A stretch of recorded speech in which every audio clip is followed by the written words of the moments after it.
The rapper Nas is big on black-owned everything.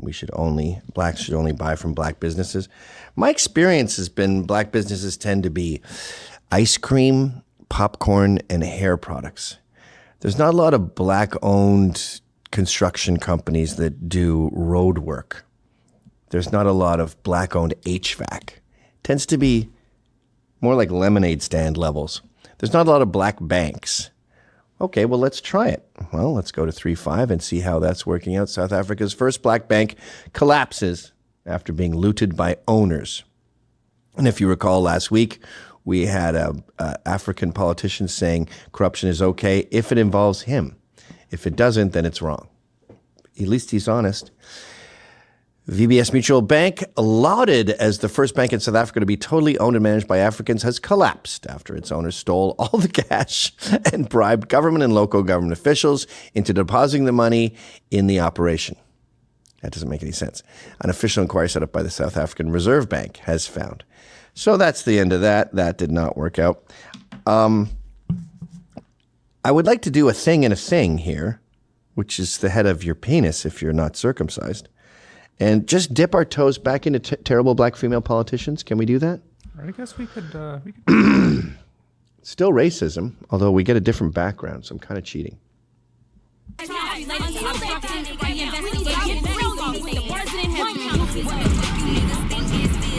I would not engage in any behavior that could be described as idiot. So we're doing a thing and a thing here. And again, a gentle reminder that this is not saying blacks aren't capable of doing this or that. The point of these exercises is to say you didn't choose them for their skills. You chose them because they're black and female. You eschewed meritocracy, and nature punishes you when you do that. We already have magical checks and balances in. Asians should be at MIT. Blacks should disproportionately be on the NBA. If you mess with it, you'll have basketball and college. Well, now we have government because we let Jasmine Crockett, who is still going strong. And she wants you to know that Biden was just fine. Well, the Republicans on oversight have said they thought that Democrats lied and the White House lied to the American people about the former President Biden's, cognitive decline when people saw it for themselves on the screen, whatever. And so what do you say to those who say the Democrats hurt themselves in that whole deal? I think we did hurt ourselves. I don't think it's for the reasons that you're laying out, but I do think we hurt ourselves because what Democrats tend to do is the Republicans know how to create an ecosystem of commentary, whether it's true or not, right? Because how long have we been talking about the whole Medicaid thing? Like, they will continue to readjust their message, but they are going to have a message and they are going to create an ecosystem of lies, right? And so there were Democrats that... I speak Jasmine Crockett. I don't know if you do. She is saying that even discussing Biden is a distraction. And that's what we do. We distract people from real problems like Medicaid. And she's been out there trying to get real subjects, real discourse going.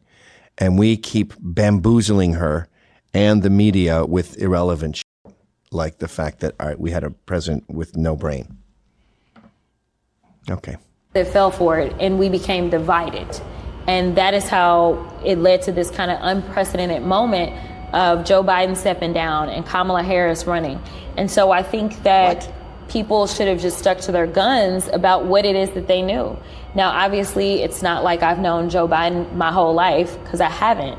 But I can tell you that I literally have had conversations with him, not once, not twice, probably not even 3 times, multiple times. And I never, ever, ever felt like I saw anything that was because you're too. Would I be honest if I said that we don't all decline at some point? Like, there has to be a point just because we're aging? This is my new pet peeve. The question statement. Oh, yeah. Am I perfect? No. Did I know that there was going to be problems? Yes. Do I regret some things? Sure. Shut the f*** up. Stop asking yourself questions and just say the statement. that there is like a level of kind of fall off that we all have. I think that that's the natural part of aging. It's the same thing that happens with our bodies, right? Like this is a whole body thing. Like you probably not running 10 miles anymore like you used to, right? So there is a natural, but does that mean that you're not qualified? Or does it mean that it is so detrimental that it's causing harm? Absolutely not. Because I can remember vividly, you know, when all these stories started to kind of start up, and there was this interview, and actually it wasn't an interview, it was a press conference. It was a press conference, and it had to deal with foreign affairs. Okay. And, you know, Joe Biden, anybody know anything about him, they know foreign affairs is like his wheelhouse. And he was so on point. Like he understood, okay, that's enough. like on a this whole is other new. level. Hi, this is Anthony Cumia, Hello, I'm Gavin McInnes. and together we're Compound Censored. And we would like you to subscribe with this deal using this promo code right below me right now. Do it, because it's very entertaining. She's the only person who, just like the Japanese POWs that didn't know the war was over, she's the only one still pushing the narrative that Biden was just fine. Bill Clinton just did too. Really? Yeah. Okay, so it's two. Two people are clinging to that. Lady, it's over. It's like me and Rosanna Saracino in 1989. It's over. It's over. You lost. Take the L and run home. Okay, here she is doing another interview. She really thinks she's going to be the next president. Hey, that's the same outfit. What is Damn, the Democrat ain't you been playbook home? for the midterms? Is it blaming Trump, or is it talking about kitchen table issues? You act like I got the playbook. You know, listen, I mean, the winning playbook, I think overall is just communication and education. I think that you can talk about kitchen table issues all you want to, but it comes down to actually having a rapport and making sure that people actually understand what it is that you're talking about. I don't think that we failed to talk about kitchen table issues, but basically Trump was simple and lied, right? Like he said, hey, the price of eggs are high. I'm gonna reduce it on day one. It was a very simple message. It was a lie. We're going down now. I mean, after they went up through the roof, like, let's be clear. And honestly, they may be down for the second, but again, having people be educated about what it is that the FDA does and talking about things such as the bird flu and talking about if you have less birds because they are sick, then that's less eggs, but the demand is still the same, then the price. So the prices weren't that high and they've barely gone down and Biden is fine. Lady, get some new goes up. Like, we have to make sure we do education. One of the other issues that I think that we had is that people didn't understand that the global pandemic was the cause of our inflation. They were like, oh, everything's high. And they just said, well, that's the person that's in office, instead of actually having this global conversation. Or one of the things that he was honest about is that he actually was going to institute tariffs. The problem was people didn't understand exactly what a tariff was, because he was able to say, you know what? And it's going to be those foreign tariffs countries. are good now? Yeah, that's sort of what she said. I thought to they pay were for the bad.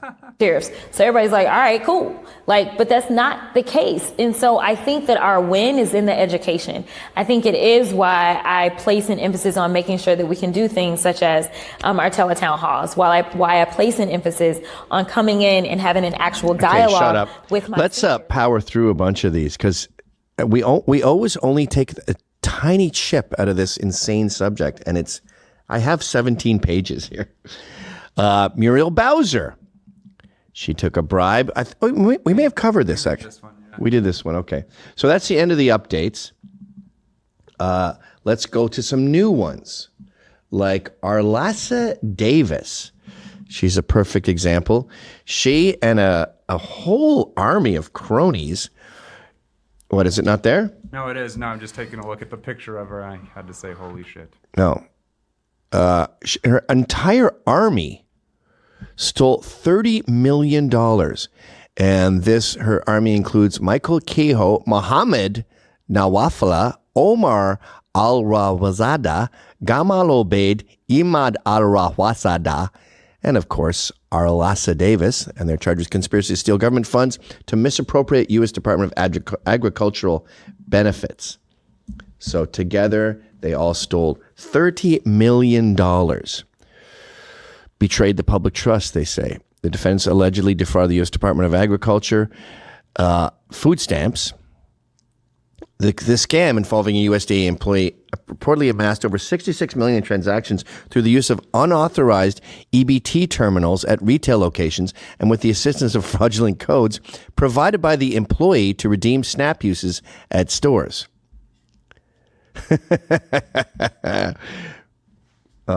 Scheme began in 2019, where approximately 160 unauthorized EBT terminals were placed in unlicensed retail locations throughout the U.S., including Manhattan. And anyway, so that's a fun one. That's a big scam. And then, of course, we were going to talk about this woman on the cop show, Althea Stephen, and she would like us to delete the New York City gang database. You know why? Because there's a lot of black people on it, and that makes them feel bad. And the way a lot of these dummies work is if something is bad for blacks, like sickle cells, they're racist. Okay? It doesn't matter if it helps us find gang members. And just the last thing, this isn't a question, this is a comment. I know the police's feelings on the gang database and how, they feel that it can be improved.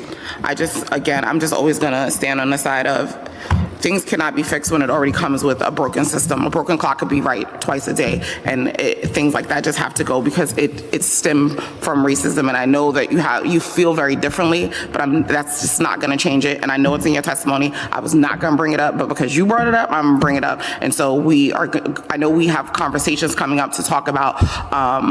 Why is it bad? I feel about it, but I just have to say it because you brought it up, and so I just brought it up. So that's it. Thank you guys so much.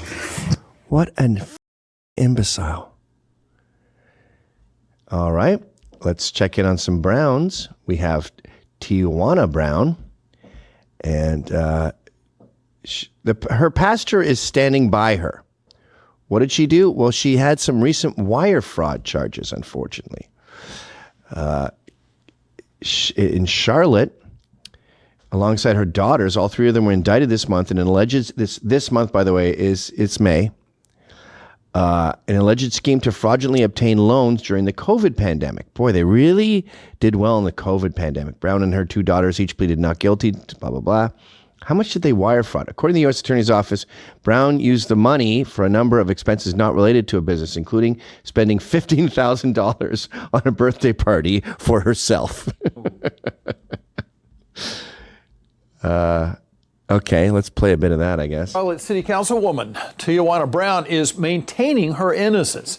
She and her daughters were indicted last week on federal fraud charges. She ended her week in federal court where she pleaded not guilty. Her lawyer also says she won't take a plea deal. Now, that was last week. Flash forward to this week, and Brown started it off in a familiar space. WBTV's Dedrick Russell joins us in studio with where she was and the message that was given to her. Dedrick? Well, Siobhan and John, the District 3 Council member Tijana Brown posted on her Facebook that she went to church yesterday, Greater Mount Sinai Baptist Church. Well, today, we reached out to her pastor, Reverend Dr. Major He A. seems Stewart. reliable. He told me Brown was in church yesterday enjoying the service. He says the message to her today and every day is that she has the full support from the church as a whole as she deals with these charges. Pastor Stewart says he has not had a one-on-one with Brown yet to discuss her court battle. God, she's a but lot. Says his door is always open. Okay, so not to be that's Tijana Brown, but I don't want you to confuse her with, of course, LaTarsha Brown. LaTarsha Brown is the Pennsylvania city worker who told police someone put a noose on her desk. And we've discovered that she actually put it there by herself. Wait a minute. Is that the tiniest noose in the universe? Oh my God, it is. What they want to do, lynch her pen? Look how small that is. So she just, while we're paying her taxpayer dollars, she's sitting there fabricating little tiny nooses and saying that racists did that to her. Here's good coverage from that black lawyer guy with the dreads on his head. I think there's a smoke detector in her ad. It's hard to tell because people are always putting fake ones in those these days. Discovery at Allentown City Hall. Police are now investigating after finding an item that resembled a noose on an employee's desk. It apparently happened this morning. Police now working to find out Thanks who for did showing me this what a and city why. hall is. When black lives are under attack, what do? A call for action and fight for change. We will not be silenced. Community members and leaders made their voices heard in front of Allentown City Hall Monday afternoon. Just to think that people have to go to work in fear for their lives. A few moments later. It was all a lie. That is according to police. An Allentown city worker claimed that she found a rope tied like a noose on her desk at work. It sparked an FBI investigation as people wondered if this was a hate crime. Now investigators say the worker staged the whole thing. Okay, so I'm going to tell you the strange way the police caught this woman.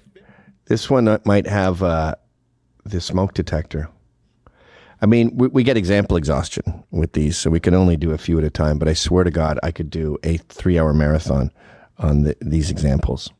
And yes, they are wildly, disproportionately linked to black African-American women. As a result of the subsequent investigation, Tijana Brown was charged with tampering with or fabricating physical evidence, a misdemeanor of the 2nd degree, and false reports to law enforcement, a misdemeanor of the 3rd degree. On January 10, 2025, at approximately 7:11 a.m., Allentown City employee Tijana Brown arrived at her office on the 3rd floor of City Hall. At approximately 7:38 a.m., Ms. Brown notified the Allentown Police Department that she discovered what she believed to be a noose on her desk upon arriving at work. During the investigation, video surveillance and building access control records. I've had enough. So if you enjoyed that clip, then subscribe to Compound Censored using this promo code.